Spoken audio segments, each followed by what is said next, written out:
সুপ্রিয় দর্শক, আসসালামু আলাইকুম। আজকের ভিডিওতে আমরা নবম দশম শ্রেণীর গণিত বিষয়ের পরিমিতি থেকে 16.2 অনুশীলনীর 5 নং সমস্যাটি নিয়ে আলোচনা করব।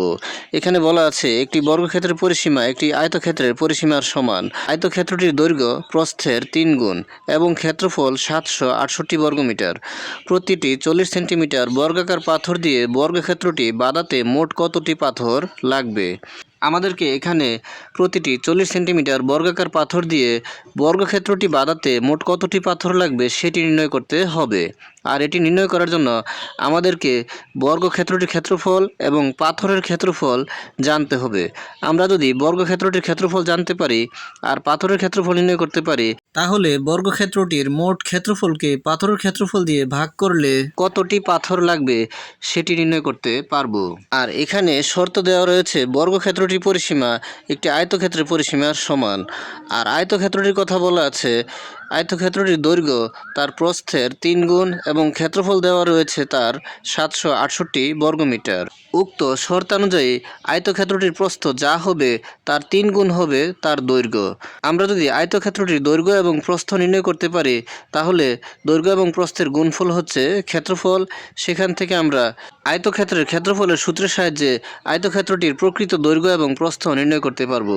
আয়তক্ষেত্রটির প্রকৃত দৈর্ঘ্য এবং প্রস্থ নির্ণয় করতে পারলে তার পরিসীমা নির্ণয় করতে পারবো। আর যেহেতু এখানে বলা আছে বর্গক্ষেত্রের পরিসীমা আয়তক্ষেত্রের পরিসীমার সমান, অর্থাৎ আয়তক্ষেত্রটির পরিসীমার সমানই হবে বর্গক্ষেত্রটির পরিসীমা। আর যেহেতু বর্গক্ষেত্রটির প্রতিটি বাহু সমান, তাহলে 4 দ্বারা ভাগ করলেই বর্গক্ষেত্রটির একটি বাহুর দৈর্ঘ্য পাওয়া যাবে। আর একটি বাহুর দৈর্ঘ্য যখন আমরা পাবো, তখনই বর্গক্ষেত্রটির ক্ষেত্রফল নির্ণয় করতে পারবো। আর বর্গক্ষেত্রের ক্ষেত্রফলকে আমরা পাথরের ক্ষেত্রফল দ্বারা ভাগ করলেই বর্গক্ষেত্রটি বাঁধাতে কতটি পাথর লাগবে সেটি পেয়ে যাব। তাহলে আমাদেরকে প্রথমেই আয়তক্ষেত্রটির প্রকৃত দৈর্ঘ্য এবং প্রস্থ নির্ণয় করতে হবে। তাহলে প্রকৃত দৈর্ঘ্য এবং প্রস্থ নির্ণয় করার জন্য ধরি আয়তক্ষেত্রটির প্রস্থ x।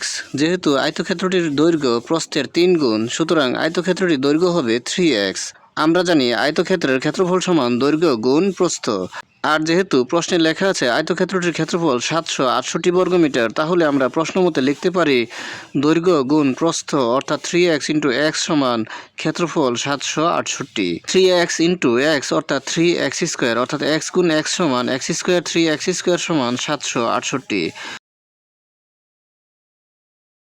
বা x² সমান 768 ভাগ 3। আর 768কে 3 দ্বারা ভাগ করলে হবে 256 বা x² সমান 256। আমরা এখন x এর মান নির্ণয় করার জন্য এই পাশের স্কোয়ারকে অপর পাশে পক্ষান্তর করলে হবে বর্গমূল 256, অর্থাৎ 256কে রুট করলে আমরা পাই 16। সুতরাং x সমান 16 মিটার। আর x হচ্ছে আয়তক্ষেত্রটির প্রস্থ, অর্থাৎ আয়তক্ষেত্রের প্রস্থ সমান 16 মিটার।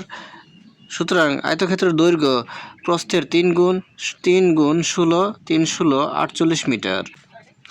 আমরা জানি আয়তক্ষেত্রের পরিসীমা সমান 2 × দৈর্ঘ্য যোগ প্রস্থ। অতএব আয়তক্ষেত্রের পরিসীমা সমান 2 × দৈর্ঘ্য যোগ প্রস্থ। 2 × দৈর্ঘ্য 48 এবং প্রস্থ 16, 2 × 48 যোগ 16 মিটার। 48 যোগ 16 এর ফলাফলকে আমরা যদি 2 দ্বারা গুণ করি, তাহলে আমরা পাই 128 মিটার। অর্থাৎ আমরা আয়তক্ষেত্রের পরিসীমা পেয়ে গেলাম 128 মিটার। যেহেতু প্রশ্নে বলা ছিল আয়তক্ষেত্রের পরিসীমা এবং বর্গক্ষেত্রের পরিসীমা পরস্পর সমান, অতএব বর্গক্ষেত্রের পরিসীমা সমান 128 মিটার। যেহেতু পরিসীমা হচ্ছে বর্গক্ষেত্রের 4টি বাহুর যোগফল, আবার বর্গক্ষেত্রের প্রতিটি বাহু সমান, তাহলে আমরা পরিসীমাকে 4 দ্বারা ভাগ করলেই বর্গক্ষেত্রের একটি বাহুর দৈর্ঘ্য পেয়ে যাব। সুতরাং বর্গক্ষেত্রের এক বাহুর দৈর্ঘ্য 128 ভাগ 4 মিটার। 128কে 4 দ্বারা ভাগ করলে হয় 32 মিটার। সুতরাং বর্গক্ষেত্রের ক্ষেত্রফল, যেহেতু বর্গক্ষেত্রের ক্ষেত্রফলের সূত্র বাহু স্কোয়ার আর একটি বাহুর দৈর্ঘ্য 32, তাহলে 32² বর্গমিটার। 32কে বর্গ করলে অর্থাৎ 32 গুণ 32 সমান আমরা পাই 1024 বর্গমিটার। এখন আমরা বর্গক্ষেত্রের ক্ষেত্রফল পেয়ে গেলাম 1024 বর্গমিটার।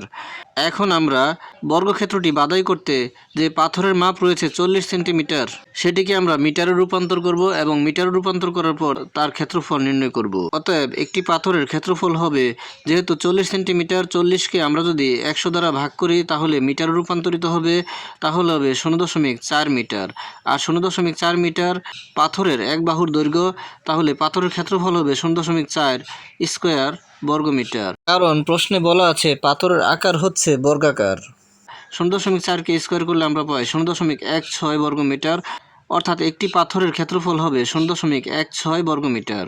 এখন আমরা বর্গক্ষেত্রের মোট ক্ষেত্রফলকে একটি পাথরের ক্ষেত্রফল দ্বারা ভাগ করলেই উক্ত বর্গক্ষেত্রটি বাঁধাতে মোট কতটি পাথর লাগবে সেটি পেয়ে যাব। সুতরাং মোট পাথর লাগবে 1024 ভাগ 0.16টি। 1024কে আমরা যদি 0.16 দ্বারা ভাগ করি তাহলে হয় 6400টি। সুতরাং উক্ত বর্গক্ষেত্রটি বাঁধাতে পাথর লাগবে 6400টি। অ্যান্সার। আজকের মতো এই পর্যন্তই। ভিডিওটি ভালো লাগলে লাইক, কমেন্ট ও শেয়ার করে দিবেন এবং চ্যানেলটি সাবস্ক্রাইব করে পাশে থাকার অনুরোধ জানিয়ে সকলের সুস্বাস্থ্য কামনা করে এখানেই শেষ করছি। আসসালামু আলাইকুম।